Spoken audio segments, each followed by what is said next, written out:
ಶುಭೋದಯ ಎಲ್ಲರಿಗೂ. ಇವತ್ತು ದೇವಸ್ಥಾನದ ಶೈಲಿಯಲ್ಲಿ ಕಡಲೆಬೇಳೆ ಪಾಯಸ ಹೇಗೆ ಮಾಡೋದು ಅಂತ ಹೇಳ್ತೇನೆ ನೋಡಿ. ಕಡಲೆಬೇಳೆ ಇದು ಸ್ವಲ್ಪ ನೆನೆಸ್ಕೋಬೇಕು. ಇದು ಹೆಸರುಬೇಳೆ, 2 ಕಪ್ಪು ಕಡಲೆಬೇಳೆಗೆ 1 ಕಪ್ಪು ಹೆಸರುಬೇಳೆ. ಇದು ಹೆಸರುಬೇಳೆನೂ ತೊಳ್ಕೊಂಡಿದ್ದೇನೆ, ನೆನೆಸ್ತಿಲ್ಲ. ಇದು ಸ್ವಲ್ಪ ಹುರ್ಕೋಬೇಕು. ಈಗ ಗೋಡಂಬಿ, ದ್ರಾಕ್ಷಿ, ಇದು ಅಕ್ಕಿ, 2 ಸ್ಪೂನ್ ಅಕ್ಕಿಯನ್ನು ತುಪ್ಪದಲ್ಲಿ ಹುರಿದು ತರಿ ಪೌಡ್ರ್ ಮಾಡ್ಕೋಬೇಕು. ಪೌಡ್ರ್ ಮಾಡ್ಕೋಬಾರ್ದು, ತರಿ ಮಿಕ್ಸಿ ಮಾಡ್ಕೋಬೇಕು.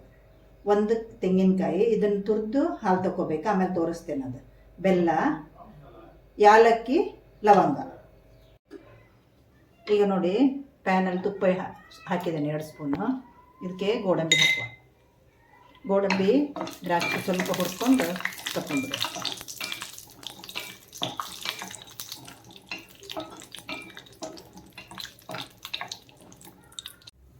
ಈಗ ನೋಡಿ, ಪ್ಯಾನಲ್ಲಿ 2 ಸ್ಪೂನ್ ತುಪ್ಪ ಹಾಕ್ಕೊಂಡು ಈ ಗೋಡಂಬಿ, ದ್ರಾಕ್ಷಿ ಹುರಿದು ತಗೊಂಡ್ಬಿಡುವ. ಲೋ ಫ್ಲೇಮಲ್ಲೇ ಇಟ್ಕೊಳ್ಳಿ.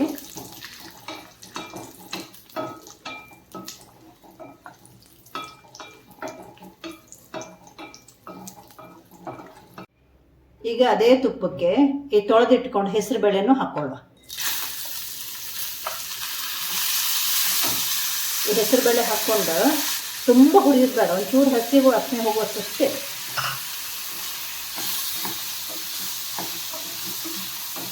ಸ್ವಲ್ಪ ಹಸಿ ವಾಸನೆ ಹೋಗುವಷ್ಟು ಈ ತುಪ್ಪದಲ್ಲಿ ಹುರ್ಕೊಂಡ್ಬಿಟ್ರೆ ಆಯ್ತು. ಈಗ ನೋಡಿ, ಒಂದು 4 ಲೋಟ ನೀರು ಕುದಿಲಿಕ್ಕೆ ಇಟ್ಟಿದ್ದೇನೆ. ಇಲ್ಲಿ ನೀರು ಬಿಸಿ ಆದಮೇಲೆ ನೆನೆಸಿಟ್ಕೊಂಡ 1.5 ಕಪ್ಪು ಕಡಲೆಬೇಳೆ. ಕಡಲೆಬೇಳೆ ಒಂದು ಸ್ವಲ್ಪ ನೆನೆಸಿದ್ದು, ಸ್ವಲ್ಪ ಹೊತ್ತು, ಒಂದು 10 ನಿಮಿಷ ನೆನೆಸಿದ್ರು ಸಾಕು. ಅಂದರೆ ಹೆಸರುಬೇಳೆ ಜೊತೆಗೆ ಚೆನ್ನಾಗಿ ಬೆಂದ್ಕೊಂಡ್ಬಿಡ್ತದೆ.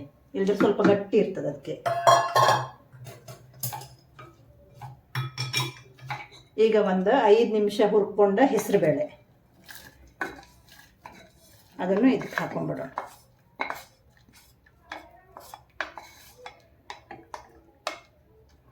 ಹಾಕೊಂಡು ಹಿಂಗೆ ಕರಡಿ ಒಂದು 4 ವಿಸಿಲ್ ತೆಗೆಸ್ಬಿಡಿ.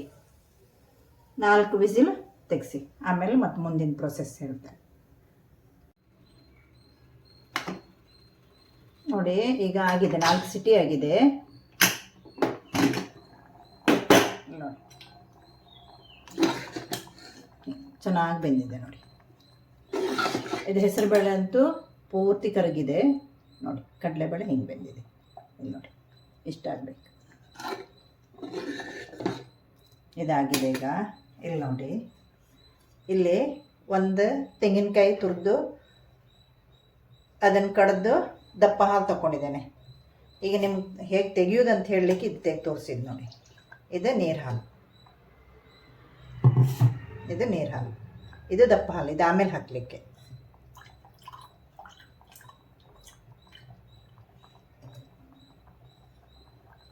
ಈಗ ನೀರು ಹಾಲನ್ನು ಇದಕ್ಕೆ ಮಿಕ್ಸ್ ಮಾಡುವ.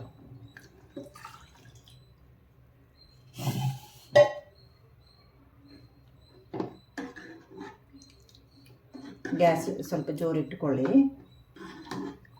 ಇದಕ್ಕೆ ಮಿಕ್ಸ್ ಮಾಡಿಕೊಂಡು ಈಗ ನೋಡಿ, ಆವಾಗ ನಾನು ಅಕ್ಕಿ ಹುರಿದು ಸ್ವಲ್ಪ ತರಿ ಮಾಡ್ಕೋಬೇಕನ್ನಲ್ಲ. ಇಲ್ಲಿ ನೋಡಿ, ಇಷ್ಟು ತರಿ ಮಾಡ್ಕೋಬೇಕಿದು. ಇಲ್ಲಿ ನೋಡಿ, ರವಾ ಟೈಪ್ ಮಾಡ್ಕೋಬೇಕು. ಇದು 1 ಕಪ್ಪು ಕಡಲೆಬೇಳೆ, 1/2 ಕಪ್ಪು ಹೆಸರುಬೇಳೆಗೆ 2 ಸ್ಪೂನ್ ಹಾಕಿದರೆ ಸಾಕು, ಚೆನ್ನಾಗಾಗ್ತದೆ. ಇದನ್ನ ಏನು ಮಾಡಿದ್ದೇನೆಂದರೆ, ಇದಿದೆಯಲ್ಲ ಯಾಲಕ್ಕಿದು ಕಾಳು ತೆಗೆದು ಇದ್ರ ಜೊತೆಗೆ ಪುಡಿ ಮಾಡ್ಕೊಂಡ್ಬಿಟ್ಟಿದ್ದೇನೆ. ಇದು ಹಾಕಿದ ಮೇಲೆ ಹಿಂಗೆ ಕೈ ಆಡಿಸ್ತಾ ಇರಬೇಕು, ಇಲ್ಲಾಂದ್ರೆ ಗಟ್ಟಿಯಾಗಿಬಿಡ್ತದೆ ಅದು.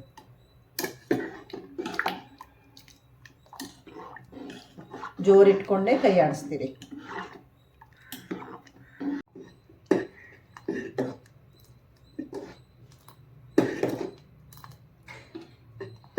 ಇಲ್ಲಿ ನೋಡಿ, ಈಗ ನೋಡಿ ದಪ್ಪ ಆಯ್ತು ನೋಡಿ. ಈಗ ನೀವು ಅಕ್ಕಿ ತರಿ ಹಾಕ್ತಿರಲ್ಲ, ಅಕ್ಕಿ ತರಿ ಹಾಕುವಾಗ ಸ್ವಲ್ಪ ಸಿಮ್ ಇಟ್ಕೊಂಡ್ಬಿಡಿ.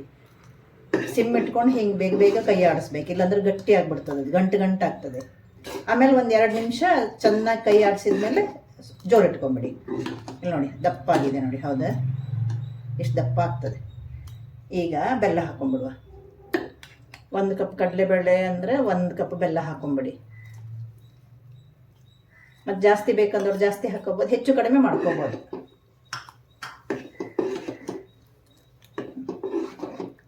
ಇನ್ನೊಂದು 2 ನಿಮಿಷ ಬೆಲ್ಲ ಕರಗಲಿ ಅದು. ಇಲ್ಲಿ ನೋಡಿ, ಈಗ ಬೆಲ್ಲ ಎಲ್ಲ ಕರಗಿತು. 1-2 ನಿಮಿಷ ಬೇಕು ಬೆಲ್ಲ ಕರಗಲಿಕ್ಕೆ. ಬೆಲ್ಲ ಎಲ್ಲ ಕರಗಿತ್ತು ನೋಡಿ. ಈಗ ನಾನು ಯಾಲಕ್ಕಿದ ಬೀಜ ಎಲ್ಲ ತೆಗೆದು ಅಕ್ಕಿ ತರಿ ಜೊತೆಗೆ ಹಾಕಿದ್ದೇನೆ. ಈಗ ಯಾಲಕ್ಕಿ ಯಾವಾಗ ಸಿಪ್ಪೆ ಸುಲಿದಿದ್ದು ಸಿಪ್ಪೆ ಮತ್ತು ಲವಂಗ ಈಗ ಹಾಕಿಬಿಡಿ. ಈಗ ಹಾಕಿ, ಈಗ ಲಾಸ್ಟಿಗೆ ದಪ್ಪ ಹಾಲು, ತೆಂಗಿನಕಾಯಿ ಹಾಲು ದಪ್ಪ ತೆಗೆದಿದ್ದೇವಲ್ಲ ಅದು ಫಸ್ಟ್ ತೆಗೆದಿದ್ದ ಹಾಲು.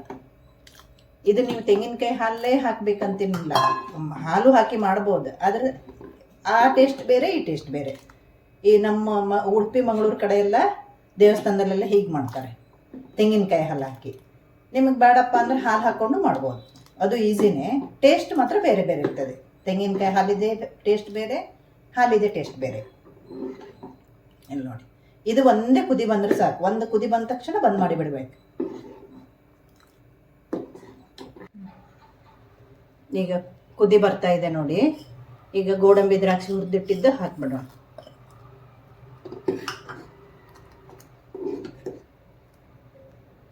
ಇಲ್ಲಿ ನೋಡಿ ಎಷ್ಟು ಚೆನ್ನಾಗಿ ಕಲರ್ ಬಂದಿದೆ. ಇದು ಸ್ವಲ್ಪ ತಣ್ಣಗಾದ್ಮೇಲೆ ಇನ್ನೊಂದು ಚೂರು ದಪ್ಪ ಆಗ್ತದೆ, ಅದಕ್ಕೆ ಇಷ್ಟು ನೀರಿರಲಿ. ಇಲ್ಲಿ ನೋಡಿ, ಇಷ್ಟು ನೀರಿರಲಿ. ಅಕ್ಕಿ ಒಂಚೂರು ತರಿ 2 ಸ್ಪೂನ್ ಹಾಕಿದ್ದೇವಲ್ಲ, ಸ್ವಲ್ಪ ಹೆಸರು ಬೇಳೆ ಅದು ಇನ್ನೂ ಸ್ವಲ್ಪ ದಪ್ಪ ಬರ್ತದೆ ಬಂದಾದಮೇಲೆ, ತಣ್ಣಗಾದ್ಮೇಲೆ. ಇಲ್ಲಿ ನೋಡಿ ಇಷ್ಟು ಸಾಕು, ಒಂದೇ ಕುದಿ ಬಂದರೆ ಸಾಕು ದಪ್ಪ ಹಾಲು ಹಾಕಿದ್ಮೇಲೆ. ಈಗ ಗ್ಯಾಸ್ ಬಂದ್ ಮಾಡಿ, ಆಮೇಲೆ 1/4 ಸ್ಪೂನ್ ಉಪ್ಪು ಹಾಕಿ. ಗ್ಯಾಸ್ ಬಂದ್ ಮಾಡಿದ್ಮೇಲೆ ಉಪ್ಪು ಹಾಕಿ,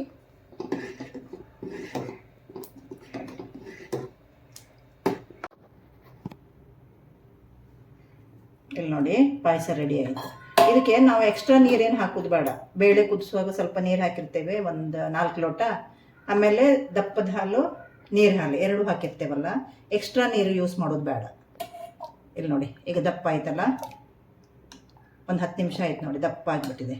ಇಷ್ಟು ದಪ್ಪ ಆಗ್ತದೆ.